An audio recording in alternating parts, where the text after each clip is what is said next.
नमस्कार दोस्तों, मेरा नाम प्रवीण वर्मा है और आज हम जो है डीएलएड की जो कोड 503 है, जो प्राथमिक स्तर पर भाषाएं सीखना, उसके चैप्टर 3 को वन लाइनर के रूप में पढ़ेंगे। और इसको ना हम नोट्स की तरह यूज़ करेंगे। अगर आप चाहें तो आप यहीं से एक A4 शीट पे, डबल शीट पे आ जाएगा पूरा, आप इसको राइट डाउन भी कर सकते हैं। थोड़ा मैं समझाने की कोशिश करूँगा ब्रीफ में, क्योंकि यहाँ पे तो वन लाइनर है, थोड़ा डिस्क्राइब मैं कर दूंगा, क्योंकि जो चैप्टर से मैंने पढ़ा है तो उसको डिस्क्राइब करके आपको थोड़ी हेल्प हो जाएगी। ठीक है, तो आइए हम इसको करते हैं। भाषा जो है मानव जीवन की एक सामान्य एवं सतत प्रक्रिया है। सतत कहते हैं तो मतलब लगातार चलने वाली प्रक्रिया है। बच्चा जो है जन्म से ही सीखता है और अंत तक सीखता रहता है। भाषा का आरंभ मानव जन्म के साथ ही हो जाता है। इसका मतलब है कि जब बच्चा पैदा होता है तो वो सुनता है और थोड़े दिनों बाद, मतलब समय के बाद, वो बोलना भी शुरू करता है। और इसका मतलब भाषा का यूज़ बच्चे के रूप में अलग तरीके से होता है। जैसे बच्चे को अगर भूख लगी है तो वो रोता है, तो उसकी माँ समझ जाती है कि बच्चे को भूख लगी है और माँ उसको दूध पिला देती है। तो भाषा का आरंभ हम कहेंगे मानव जन्म के साथ ही शुरू हो जाता है। थर्ड पॉइंट है, भाषा अनुकरण की वस्तु है तथा निरंतर चलने वाली प्रक्रिया है। निरंतर चलने वाली यानी सतत प्रक्रिया है। ठीक है, भाषा अर्जन पर प्रकृति, परिवेश और जैविक संरचना। अगर हम अपनी बात करते हैं तो हमारी प्रकृति, हमारा जो परिवेश, हमें भाषिक समृद्ध परिवेश अगर मिलता है तो हम ज़्यादा और अच्छी शब्दों का प्रयोग करना सीखते हैं। जैविक संरचना, जैसे हमारा मुंह, फेफड़े और जिस तरह हम आवाज़ को, यानी कि जो हमारा जो तंत्र है अंदर, जिसको हम यूज़ करते हैं बोलने के लिए, वो सब होना जरूरी है जब भी आप भाषा का प्रयोग कर पाएंगे। ठीक है, मानव जाति की जैविक संरचना भाषा के लिए उपयुक्त है, जैसे मैंने आपको अभी बता दिया। भाषा सीखने के संबंध में क्या क्या चीज़ इंपॉर्टेंट है? 3 पॉइंट इंपॉर्टेंट है। समृद्ध भाषिक परिवेश होना चाहिए। निश्चित आयु यानी 2 से 14 वर्ष के बीच की आयु होनी चाहिए। इनका ऐसा मानना है कि अगर आप कोई लैंग्वेज सीख रहे हैं तो 2 साल के अगर आप हो गए हैं तो आपके अंदर वो क्षमता डेवलप होनी शुरू हो जाती है, तथा 14 साल के बाद आप में वो क्षमता कम होती चली जाती है। ठीक है, मानसिक रूप से स्वस्थ होगा तभी वो भाषा सीख पाएगा। ठीक है, बच्चा पहली बार ऐसा शब्द कब बोलता है जिसे पहचाना जा सके? वो 1 वर्ष की अवस्था में पहला शब्द ऐसा बोलता है जिसको पहचाना जा सकता है। ठीक है, जब बच्चा एक शब्द बोलने लगता है तो इस अवस्था को हम होलोफ्रेस्टिक कहते हैं। होलोफ्रेस्टिक में क्या होता है कि बच्चा को अगर पानी चाहिए तो वो एक शब्द के रूप में कैसे बोलेगा? मम मम।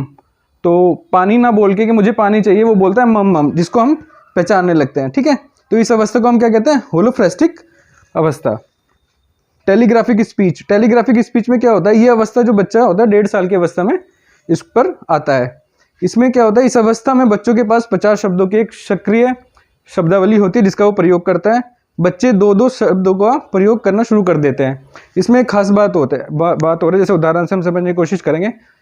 जैसे बच्चे को खाना चाहिए तो वो कहेगा कि मुझे मम्मी मुझे खाना दो। वो ऐसा नहीं बोलेगा, इसके अंदर वो 2 शब्दों में बोलेगा, मम्मी खाना, मुझे खाना।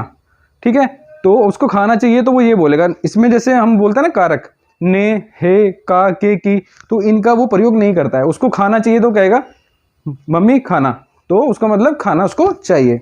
भाषा के व्याकरण की समझ बच्चों में किस उम्र तक आती है?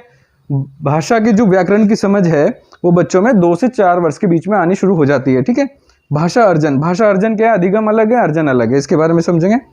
स्वाभाविक व संप्रेषण परक भाषिक क्षमता को अर्जित करना ही भाषा अर्जन कहलाता है। ठीक है, इसका अर्थ क्या है? अर्थ है भाषा को अप्रत्यक्ष, अनौपचारिक और स्वाभाविक रूप से सीखना। भाषा अर्जन पे कोई जोर नहीं पड़ता है। भाषा अधिगम करते हैं तो आप क्लास में औपचारिक रूप से सीखते हैं, लेकिन भाषा अर्जन करते हैं तो आप अनौपचारिक रूप से, जैसे आप यारों दोस्तों से बातें करते हैं तो उसमें एक अलग लर्निंग होती है। लेकिन आप एक इंस्टीट्यूट में जाके कुछ सीख रहे हैं, कहीं कुछ लर्न कर रहे हैं, तो आपको वहाँ वर्ड्स भी सीखने पड़ेंगे, आपको ग्रामेटिकल रूल भी सीखने पड़ेंगे। ठीक है, भाषा अर्जन और अधिगम मिलती जुलती प्रक्रिया पर एक नहीं है, ये बात समझ आ गई हमें। भाषा अर्जन एक अवचेतन प्रक्रिया है, यानी कि आप इसमें चेतन, मतलब आप अवचेतन रूप से इसको सीख लेते हैं। ठीक है, आपको इसमें कोई ज़्यादा जोर नहीं देना पड़ता। अब पता लगा एसएससी का इंग्लिश का आपका पेपर है तो उसमें आपको ये नहीं है कि आपको इंग्लिश आ गई तो, लेकिन वहाँ की जो रूल है ना वो अलग है। आपको ग्रामेटिकल अगर एरर फाइंड आउट करनी पड़ेगी तो वो आपको अधिगम होगा, लेकिन नॉर्मली आप बोल रहे हैं तो आपने वो सीख लिया है नॉर्मली, तो वो आपका अर्जन हो गया। लेकिन आप वहाँ तो ग्रामेटिकल एरर फाइंड आउट करने की कोशिश कर रहे हैं तो वो आपको अधिगम करना पड़ेगा। ठीक है, इसके बाद अभी अगले पॉइंट्स पे आते हैं। अभी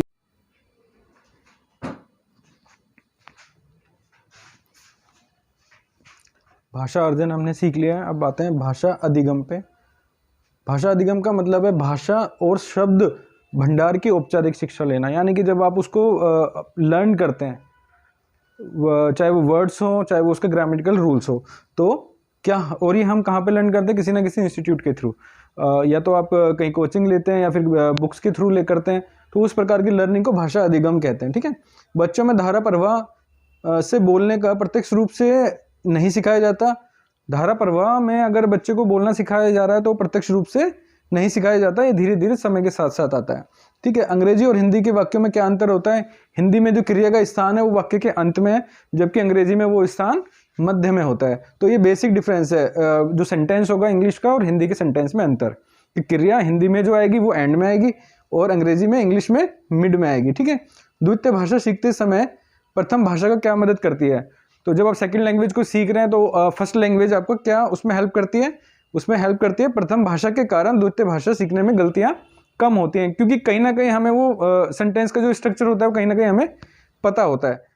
किसी भाषा की शब्दावली वहाँ के सामाजिक सांस्कृतिक परिवेश से प्रभावित होती है। ये इंपॉर्टेंट चीज़ है, शब्दावली, ना कि भाषा।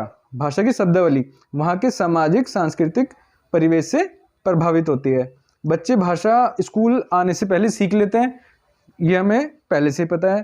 प्रमस्तिष्क यानी कि सेरिब्रम, जो हमारा आगे का दिमाग का जो हिस्सा है, उसमें कितने अर्धवृत्तों में बटा हुआ होता है? वो 2 अर्धवृत्तों में बटा होता है। ठीक है, ये भी एक इंपॉर्टेंट क्वेश्चन है।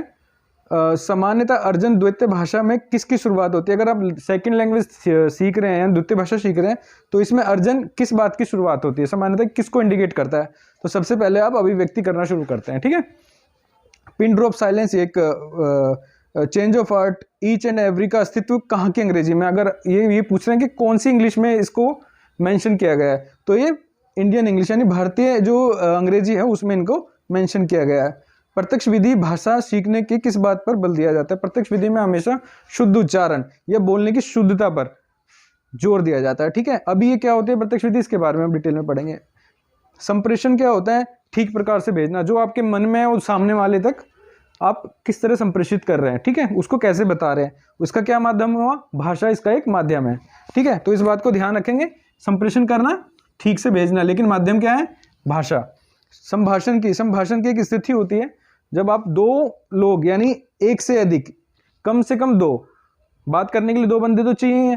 ठीक है, तो कम से कम 2 बंदे होने चाहिए या उससे ज़्यादा हो, तो संभाषण यानी कि आपस में बात करने की स्थिति उत्पन्न होती है। ठीक है, तो उस स्थिति को हम क्या कहते हैं? संभाषण। ठीक है, अब इसके आगे के जो क्वेश्चन है थोड़ा ब्रीफ में बताऊंगा, वो सेकंड पार्ट में आएंगे। ठीक है, जिससे आपको इजीली कंसेप्ट क्लियर हो जाएगा। Thank you.